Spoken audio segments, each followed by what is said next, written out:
Hello, welcome to my channel. This is going to be kind of a serious video. Um, this video is going to be about the controversy and backlash against Big Sky, the TV show. I've been watching it and talking about it here on this channel, and I've referenced a couple times that they've gotten backlash, and I've never gone into it fully because I was like, oh, I'm gonna make a separate video. Then when I sit down to do it, I realize there's so many different layers. So I'm just going to react to all the different layers, gonna go over like a very basic brief timeline and say what my opinion on the situation is. So if you don't know what Big Sky is about, Big Sky is about when these girls get kidnapped and the detectives that go looking for them and all of the different players involved, from the police to private detectives, the family, etc. And so this goes into this, and it's set in Montana. Now, the reason that matters is because Montana is an area of the United States with a lot of indigenous people. So William Snell, this controversy basically kicks off in mid-November. So in mid-November, William Snell, the executive director of the Rocky Mountain Tribal Leaders Council, and I'm looking at my little tablet to get it right. I'm trying to get it right. This is a far-reaching organization that represents Montana, all of the tribes, all of the indigenous peoples' tribes in Montana, and some in Idaho and Wyoming. David Sickey, who is the chairman of the Coushatta tribe of Louisiana, and Tom Rogers, who is the president of the Global Indigenous Council, wrote a letter to ABC executives and David E. Kelley, who created the show. And the basic points, I'm going to link the letter down below so you can read the whole thing. I could just spend 5 minutes just going over that whole letter, but I'm just going to give you the main points of what they're trying to say and why they're frustrated with the situation. So, the show takes place in Montana. Native Americans account for 6.7% of Montana's population. Yet, they comprise, on average, 26% of the state's missing persons cases at any given time. So they are less than 10% of the population, but account for more than 1 in 4 of the missing people at any given time.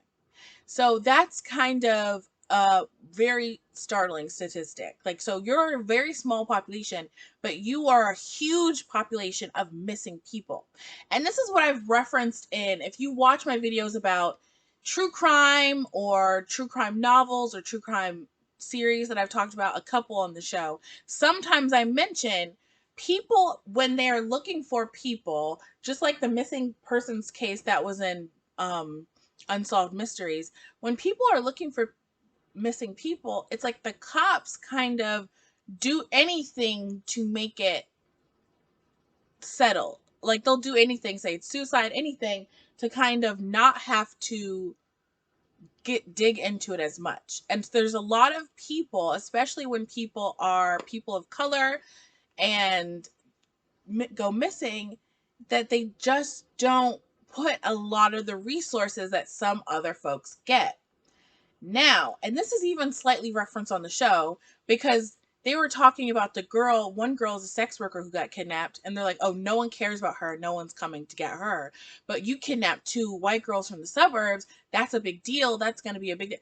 And even I've said, they would have been on the news already. The 2 missing teenage Caucasian girls from the suburbs, they would have been on the news already. Their parents would have been crying on the news, but they didn't feature that in the show. That's moving on. And then they said that Big Sky represents basically an inaccurate portrayal of Montana and the missing and murdered indigenous women. That's this acronym MMIW. So missing, murdered, and indigenous women, they created this acronym because it's so common and so pervasive and such a tragedy in their communities that they created an acronym. And they're like, that the fact that they focus on these 2 girls, it's kind of like they say it's aiding in the erasure of Native peoples. It's aiding in the erasure of their trauma. It's aiding in the kind of ignoring of a big elephant in the room that we should all be worried about and bothered by. I personally am as well. So Echo Hawk said, Illuminative research found that 78% of Americans know little to nothing about Native people, and Indigenous representation in television is very low. It is very low. I can't name like a Native American person who's like a star of a show. I can't, like, I know that there was a show, there's another show set. That's a whole different thing. I'm not going to get into it. But I'm like, I can't really name, like, off the top of my head, I can't. So I'm like, that's a good point. And this is set right in there. So this is the response. So the response comes in like early January, late November. ABC says, after meaningful conversations with representations of the Indigenous community, our eyes have been opened to the outsized number of Native American and Indigenous women who go missing and murdered each year, a sad and shocking fact. We are grateful for this education, and we are working with Indigenous groups to help bring attention to this issue. Now, I was like, okay, that's a good update. And I also had heard about some casting news, which I'll get to in a second. But the Native American folks respond back, and they write another statement, and they say, ABC Studios claimed it's working with Native Americans to fix the problem of ignoring the epidemic of violence against Native American women in its series. We have not heard from the head honchos at, excuse me, I need some water. All this reading. They are basically saying, we have not heard. They said, we have not heard from the head honchos at ABC, at Big Sky, or the parent company of Disney. We have no idea who or what they are talking about, but we are very interested to hear from ABC on its ideas for remedying the injustice done by its series Big Sky. We're interested in learning who ABC is working with, since it's curious that no purported Indigenous partners are named in the statement. In our culture, trust can only be earned, not promised. And this is my thing. So this is going to lead into the casting conversation, because what they have decided to do is they don't want to work with any of these kind of independent, like, groups associated with tribes. They don't. They want to work with, they basically have hired an actress who is Native American and one actress that's playing Native American, but I can't find anywhere definitively saying that her background is Native American or even Indigenous to, because she's Canadian, Indigenous to Canada. I can't find anywhere saying that. So they decided to, instead of reaching out to these groups that directly reached out to them, they've decided to hire an actress and have her play an Indigenous tribal councilwoman. And basically they're like, she's gonna be she's gonna be like who we consult about this, because they've basically done that with the Jerry character. Now the Jerry character is played by a girl called Jessie James Keetle, and Keetle or Keatum, I'm so sorry, I'm forgetting her name, but she is a trans woman in real life, or a non-binary person in real life. And so basically for her character, they let her have a lot of input, and that's how they developed the authenticity of her character. But I'm just saying, like, if you're going to talk about an entire, like, social phenomena and a group of people, maybe you can't just hire an actress and say, well, this Native American actress is going to act as our liaison, act as our consultant. Like, maybe that's not the way to go, especially when several groups of people have reached out to you and wrote you an open letter.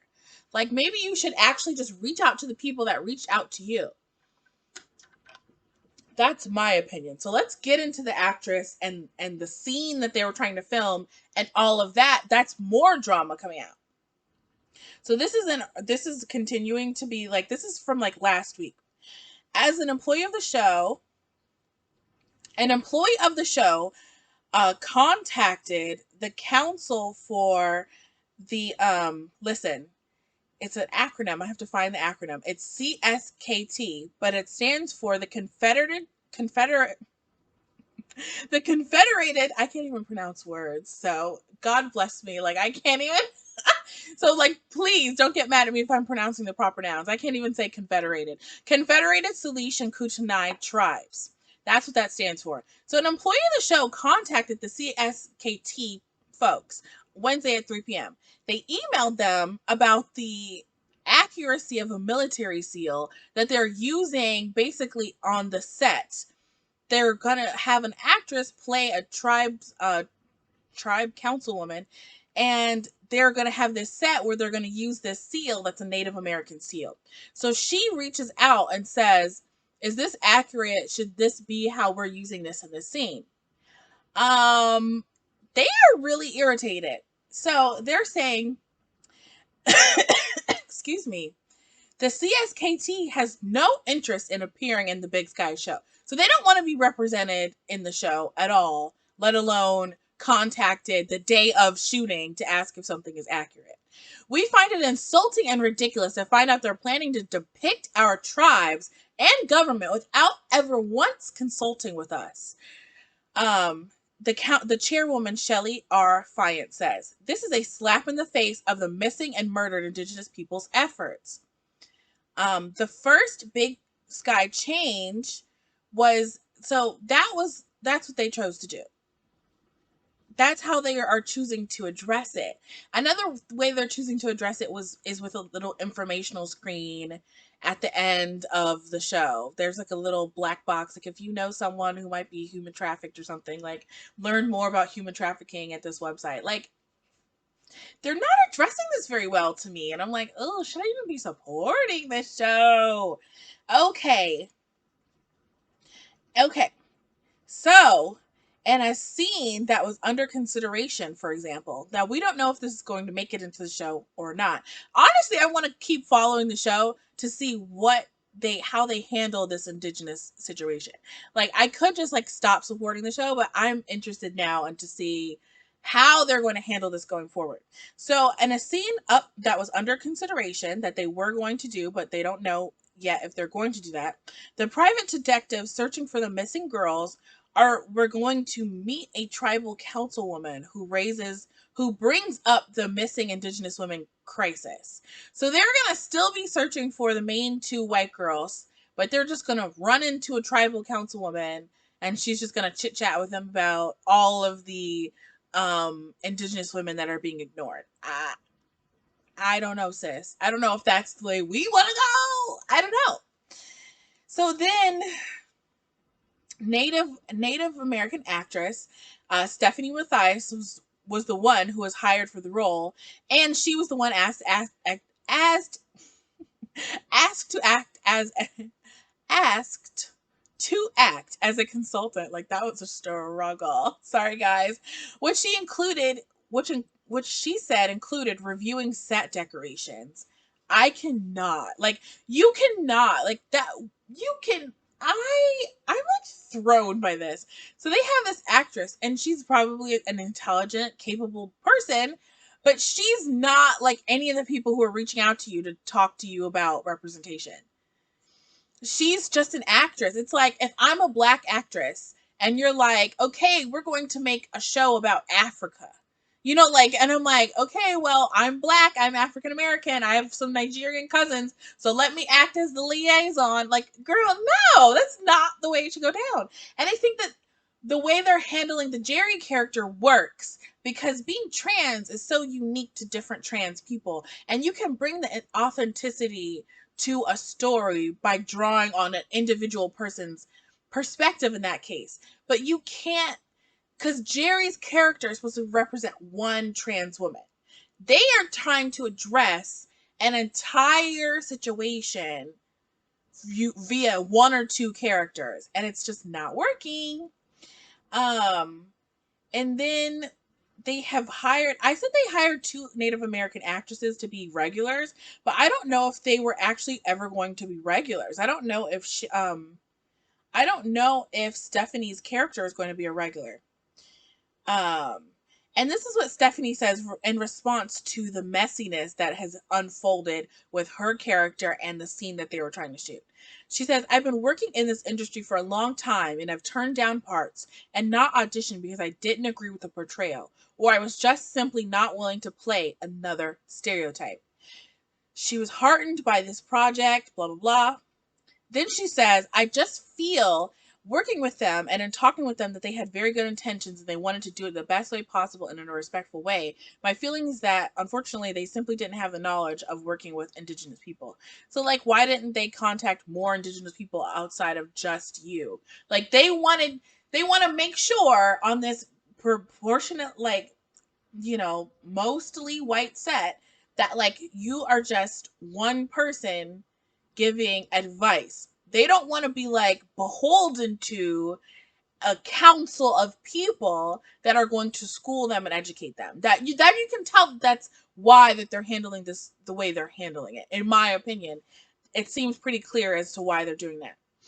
They did bring in another actress. Now, I don't know if the Native American actress is actually going to be a recurring, but Sharon Taylor is going to play a Native American character and she's going to be recurring.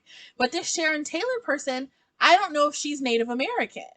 I don't know if that's good enough for Native American folks. If y'all want someone who's ethnic just playing a Native American person, I don't know about it. Like, I don't know about this.